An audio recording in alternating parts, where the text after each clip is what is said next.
Bonjour à toutes et tous, c'est Julien du blog Réussir son management et je suis ravi de vous retrouver aujourd'hui pour une nouvelle bonne pratique. Aujourd'hui, je voulais vous parler de comment décider. Parce qu'effectivement, on est amené à prendre des décisions tout au long de la journée. Et des fois, effectivement, ça peut être difficile, ça peut être éprouvant. Et la question, c'est comment est-ce qu'on peut faire pour que ce soit le plus simple possible, pour qu'on s'assure que la décision soit la meilleure possible et surtout qu'on n'y passe pas tout notre temps. Alors le premier point, je pense, c'est de ne pas rester seul. C'est-à-dire que quand on a une décision importante à prendre ou une décision à prendre, rien ne nous empêche d'échanger avec nos équipes et de voir ce qu'elles feraient dans la situation. Non seulement ça va impliquer et responsabiliser les équipes, mais en plus de ça, ça va nous permettre de nous sentir soutenus ou pas d'ailleurs, suivant ce que nos équipes disent, mais en tous les cas, ça nous permettra de mieux savoir, suivant la décision que nous allons prendre, les répercussions auprès de nos équipes ou par rapport aux gens qui nous entourent. Et puis, si les équipes sont d'accord ou s'il y a une décision assez collégiale qui est en train d'apparaître, et bien justement on se sentira pleinement soutenu si nous prenons cette décision. Le deuxième point, ça va être aussi d'écouter ses émotions. Finalement, la décision, est-ce qu'elle me fait peur, est-ce qu'elle me met en colère, est-ce qu'elle me rend triste?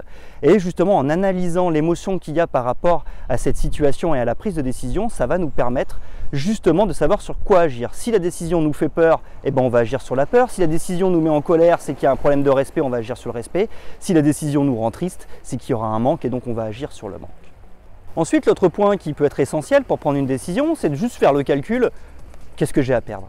Finalement, souvent, on n'a pas forcément grand-chose à perdre. Il y a rarement quand même des grandes décisions qui vont remettre complètement en cause notre entreprise ou notre service. Du coup, la question, c'est de peser un petit peu le pour et le contre. Qu'est-ce que j'ai à perdre et qu'est-ce que j'ai à gagner?